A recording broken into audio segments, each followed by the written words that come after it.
Hello everyone. Today we are moving on Science 1, chapter number 2, part 2, Mendeleev's periodic table. आता Mendeleev's periodic table हा एक important topic आहे. Let us see. Mendeleev considered fundamental property of elements, namely atomic mass.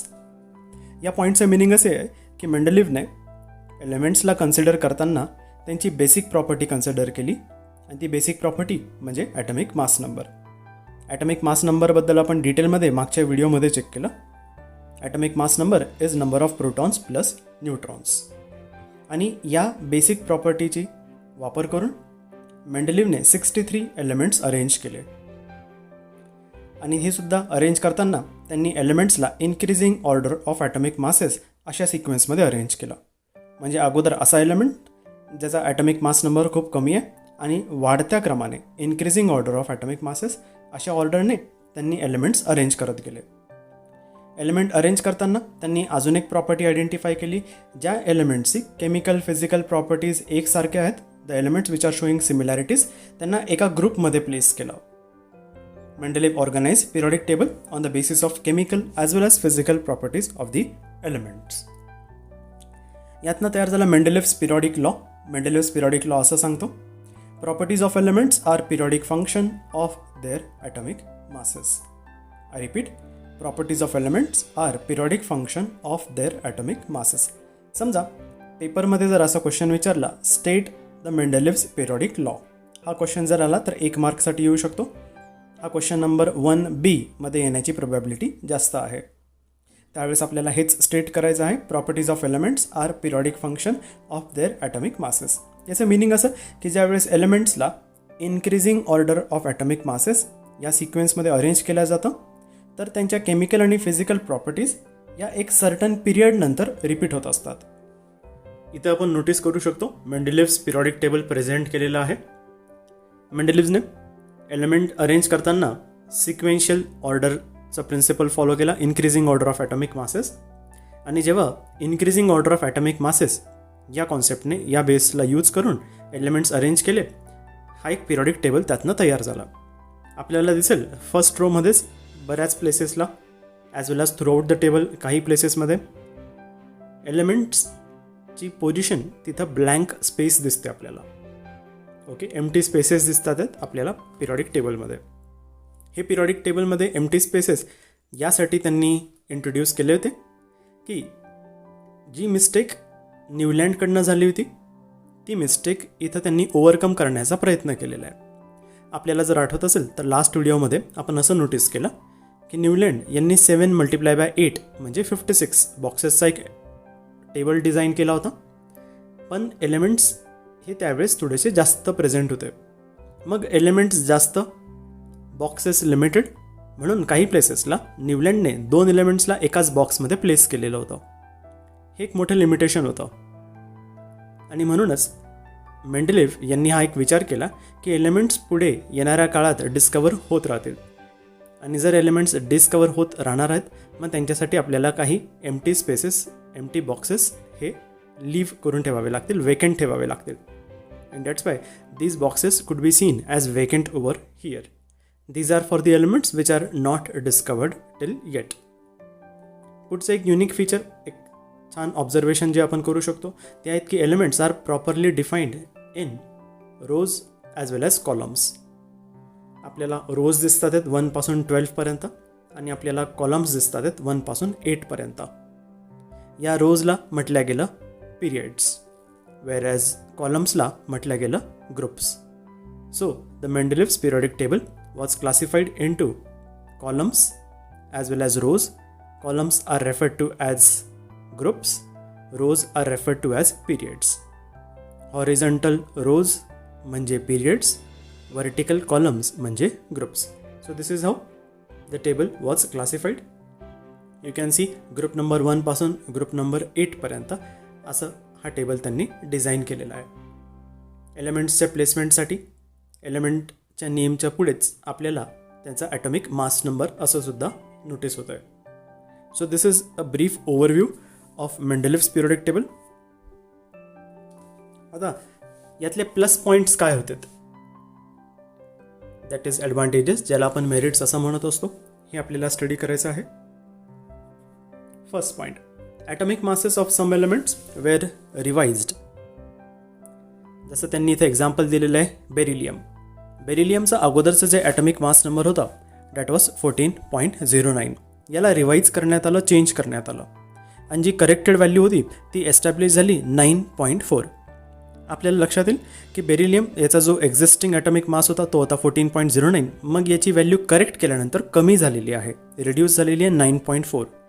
आणि since मेंडेलिव्हचा periodic table हा periodic function of atomic masses म्हणजे atomic मास हा base consider करून design झालेला आहे, म्हणून मेंडेलिव्हच्या कॉन्सेप्टनुसार जर ॲटॉमिक मासची व्हॅल्यू चेंज झालेली तर बेरिलियमची पोझिशनसुद्धा चेंज होणार. बेरिलियमची पोझिशन करेक्ट करून बोरॉनच्या अगोदर प्लेस करण्यात आली. जो बेरिलियम अगोदर बोरॉनच्या नंतर येत होता तोच बेरिलियम आता बोरॉनच्या अगोदर प्लेस करण्यात आला. आता ज्यावेळेस आपण हे समजून घेत असतो तर याला आपण एक थोडंसं ट्रिक सोबत जोडण्याचा प्रयत्न करू. बेरिलियममध्ये बीच्या नंतर ई हा अल्फाबेट येत असतो, बोरॉनमध्ये बीच्या पुढे ओ असा अल्फाबेट येत असतो. आपण जर अल्फाबेटिक सिक्वेन्ससुद्धा जर नोटीस केला तर ई हा ओच्या अगोदर येत असतो. जसं मी सांगितलं, ई हा बेरिलियममध्ये प्रेझेंट आहे, ओ हा बोरॉनमध्ये प्रेझेंट आहे, म्हणून बेरिलियमचं प्रेझेन्स कुठे करण्यात आलं, बोरॉनच्या अगोदर प्लेस करण्यात आलं. पुन्हा एकदा, हे त्याचं काही एक्झॅक्ट आन्सर नाही आहे, हे ट्रिक आहे ज्याच्याने आपल्याला अंडरस्टँडिंग फास्ट होईल, क्विक लक्षात राहील, आणि आन्सर लिहिताना बेरिलियमच्या अगोदर बोरॉन की बोरॉनच्या अगोदर बेरिलियम हा गोंधळ होणार नाही. हे कमी करण्यासाठी एक इझी रिमेंबरिंग ट्रिक आहे. सेकंड पॉईंट नोटीस करू आपण. Mendeleev kept vacant places in periodic table for elements not discovered till then. इतक्यात जेव्हा आपण पिरियॉडिक टेबलचा ओव्हरव्ह्यू घेत होतो त्यावेळेस आपण नोटीस केलं की मेंडेलिव्हने पिरियॉडिक टेबलमध्ये काही ब्लँक स्पेसेस, एम्प्टी स्पेसेस सोडले. हे एम्प्टी स्पेसेस अशा एलिमेंटसाठी होते की ज्यांची डिस्कवरी अजून झालेली नाही आहे. Mendeleev knew that in the future there is higher probability, higher possibility that these elements could get discovered, and therefore the periodic table should have empty spaces. Periodic table मध्ये empty spaces असलेच पाहिजे जेणेकरून फ्युचरमध्ये डिस्कवर होणारे एलिमेंट्सला तिथं position दिल्या जाईल. त्यातल्या त्यात काही एलिमेंट्सला मेंडेलिव्हने प्रेडिक्टसुद्धा केलं. प्रेडिक्ट केलं म्हणजे त्याच्या प्रॉपर्टीजचा अंदाज लावला की ओके, फ्युचरमध्ये असे काही एलिमेंट्स डिस्कवर होऊ शकतात ज्यांच्या प्रॉपर्टीज यातल्या काही एलिमेंट्ससोबत मॅच होतील, सिमिलर असतील. त्यातले 3 एलिमेंट्स जे त्यांनी प्रेडिक्ट केले होते, जे इथं आपण स्टडी करतोय, ते आहे एका बोरॉन, एका ॲल्युमिनियम, एका सिलिकॉन. ज्या एलिमेंटची प्रॉपर्टी बोरॉनसारखी होती त्याला म्हटलं गेलं एका बोरॉन. ज्या एलिमेंटची प्रॉपर्टी ॲल्युमिनियमसारखी होती त्याला म्हटलं गेलं एका ॲल्युमिनियम. आणि जो एलिमेंट सिलिकॉनसारखा बिहेवियर दाखवेल फ्युचरमध्ये त्याला एका सिलिकॉन असं म्हटलं गेलं. We will observe this table. या टेबलमध्ये त्यांनी प्रेडिक्टेड एलिमेंट आणि ॲक्च्युअल डिस्कवर्ड एलिमेंट याच्याबद्दल इन्फॉर्मेशन दिलेली आहे. मेंडेलिव्हने जे एलिमेंट प्रेडिक्ट केले होते त्यांना असं नाव देण्यात आलं होतं, दे वेर नेम्ड ॲज एका बोरॉन, एका ॲल्युमिनियम, एका सिलिकॉन. आणि त्यांनी या एलिमेंट्सच्या काही प्रॉपर्टीजसुद्धा प्रेडिक्ट केल्या होत्या की यांचं फिजिकल केमिकल प्रॉपर्टीज कसं असेल, बिहेवियर कसं असणार आहे, याच्याबद्दल मेंडेलिव्हने काही प्रेडिक्शन्स केले होते. फ्युचरमध्ये नंतर जेव्हा हे एलिमेंट्स ॲक्च्युअली डिस्कवर झाले त्यावेळेस मेंडेलिव्हने प्रेडिक्ट केलेल्या प्रॉपर्टीज आणि त्यांच्या ॲक्च्युअल प्रॉपर्टीज ह्या मॅच झाल्या. दो डिड नॉट मॅच्ड एक्झॅक्टली, त्यांचं जे मॅचिंग होतं ते एक्झॅक्ट 100% नव्हतं, but however they were nearly correct. The predictions made by Mendeleev and the properties which these elements had were nearly same. आणि सिन्स प्रेडिक्शन्स करेक्ट होतं म्हणून मेंडेलिव्हचं हे जे काम होतं ते एक मेरिटमध्ये कन्सिडर केलं गेलं. या एलिमेंट्सला नंतरून रिनेम करण्यात आलं. रिनेमिंगबद्दल इन्फॉर्मेशन इथं दिलेली आहे. एका बोरॉनला रिनेम करण्यात आलं स्कँडियम, एका aluminium was renamed as gallium आणि एका silicon was renamed as germanium. हा क्वेश्चनसुद्धा इम्पॉर्टंट आहे. जर आला तर हा 1 मार्क किंवा 2 मार्कच्या रेंजमध्ये विचारला जाऊ शकतो.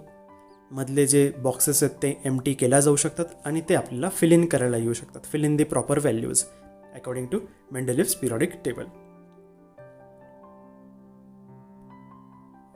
आणि last point, Mendeleev created 0 group without disturbing original periodic table. अगोदर झिरो ग्रुप काय म्हणजे ते समजून घेऊ. झिरो ग्रुप हे असे एलिमेंट्स आहेत ज्यांची व्हॅलेन्सी 0 असते.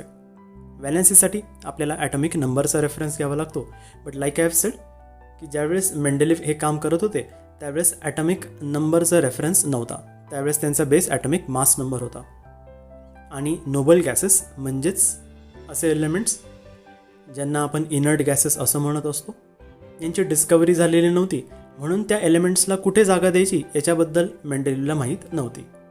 And since Mendeleev was not knowing about placement और positioning of inert gases, he created zero group. त्यांनी झिरो ग्रुप एक असा तयार केला आणि त्यावरनं ज्यावेळेस इनर्ट गॅसेसची डिस्कवरी झाली, they were given position in Mendeleev's periodic table without disturbing the existing position of other elements. याचं मिनिंग असं की फ्युचरमध्ये ज्यावेळेस इनर्ट गॅसेसची ॲक्च्युअल डिस्कवरी झाली त्यांनासुद्धा मेंडेलिव्हज पिरियडिक टेबलमध्ये जागा देता आली आणि त्यांच्या प्लेसमेंटने, त्यांच्या पोझिशनने आहे त्या एक्झिस्टिंग एलिमेंट्सला कुठेच डिस्टर्बन्स झालेलं नाही.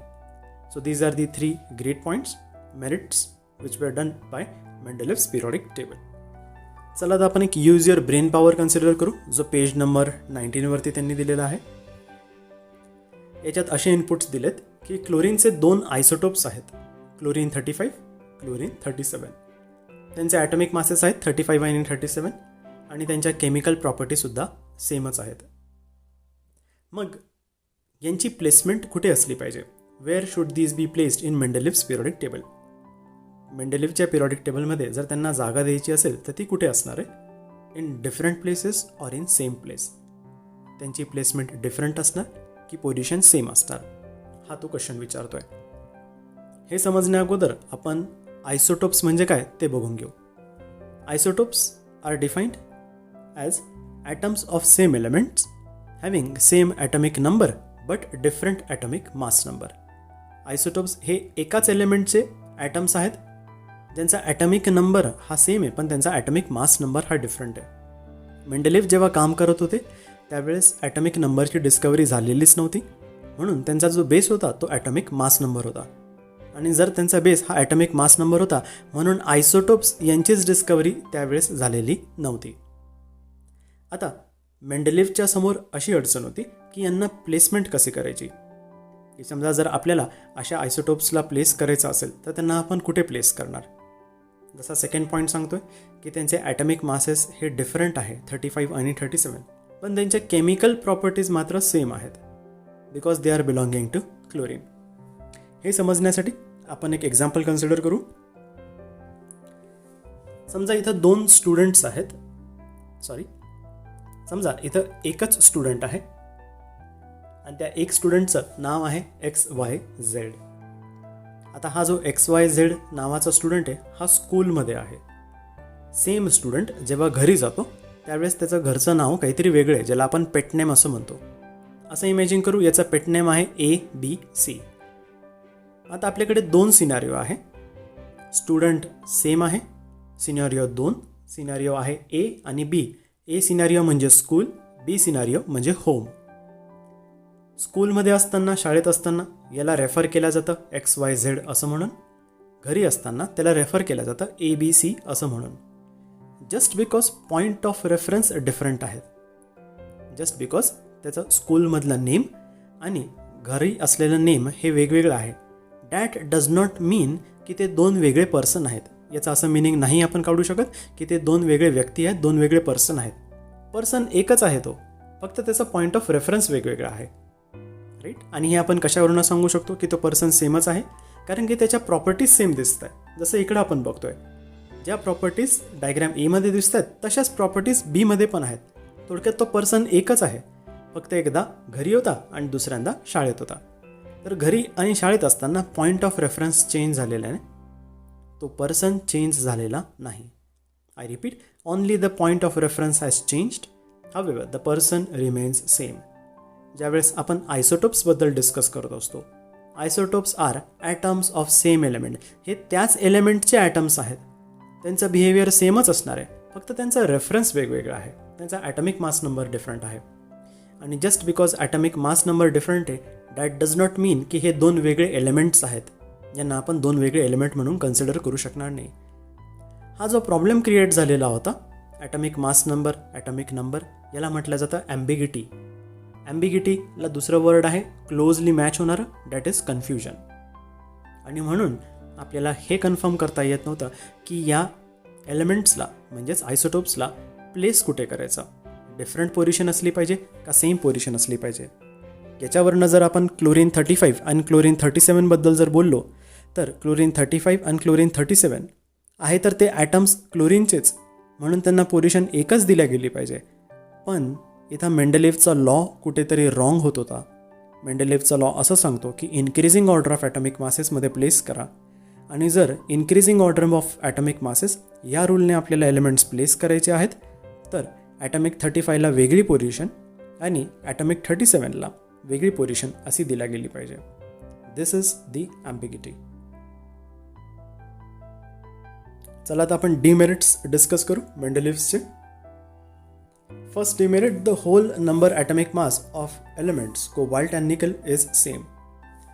कोबाल्टचा आणि निकलचा यांचा जर आपण ॲटॉमिक मास जर कन्सिडर केला आणि त्याला जर आपण राऊंड ऑफ जर केला तर तो सेम येत होता. कोबाल्ट आणि निकल यांचा राऊंड ऑफ केल्यानंतर ॲटॉमिक मास नंबर 59 इतका येत होता. आणि जर त्यांचा राऊंड ऑफ केल्यानंतर ॲटॉमिक मास होल घेतल्यानंतर ॲटॉमिक मास हा 59 येत असेल, मग त्यांची प्लेसमेंट कशी करावी. कोबाल्टला अगोदर प्लेस करावं की निकलला अगोदर प्लेस करावं, याच्यामध्ये ॲम्बिगिटी होती. आणि इतक्यात जसं मी सांगितलं ॲम्बिगिटी म्हणजे confusion. Second point, isotopes were discovered long time after Mendeleev put fourth periodic table. Mendeleev जेव्हा काम करत होते त्यावेळेस आयसोटोप्सची कॉन्सेप्ट ही प्रेझेंटच नव्हती. आयसोटोप्सची डिस्कवरी खूप वेळानंतर झालेली आहे, लॉंग टाईम लेटर. आणि सिन्स आयसोटोप्स यांची डिस्कवरीच नव्हती, मग त्यांना कसं प्लेस करावं याच्याबद्दल सुद्धा कन्फ्युजन होतं.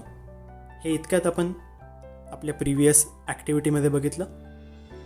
कारण की त्यांचे ॲटॉमिक मासेस हे डिफरंट होते, मग रूलनुसार त्यांना वेगळी पोझिशन असायला हवी. पण त्यांच्या केमिकल प्रॉपर्टीज, फिजिकल प्रॉपर्टीज जवळजवळ सेम होत्या, कारण की ते ॲटम्स ऑफ सेम एलिमेंट्स आहेत, म्हणून मग त्यांना एकच पोझिशन द्यायला हवी. दिस कन्फ्युजन लेड टू ॲम्बिगिटी.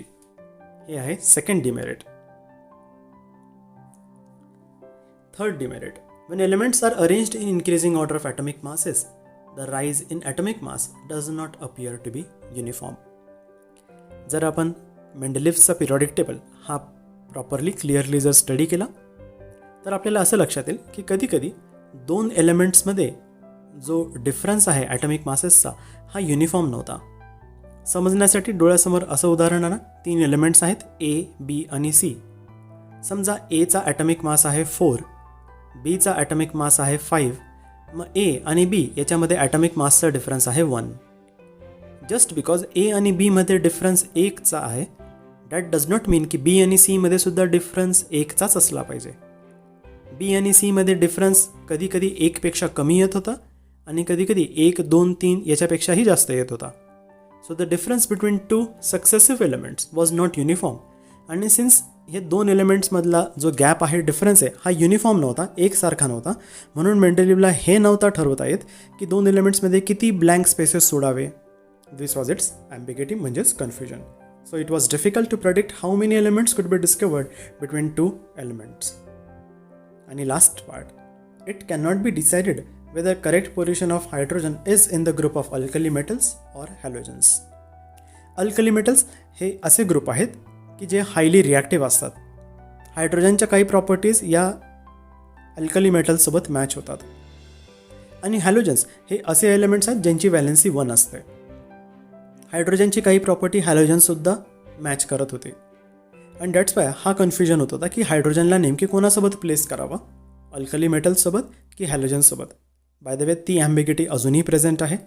हे आपण पुढच्या टॉपिक्समध्ये डिस्कस करू जेव्हा तो पॉईंट येईल. जर डिमेरिट्स आलं तर हा क्वेश्चन 2 ते 3 मार्क वेटेज कॅरी करू शकतो. That's why this question is also a important question.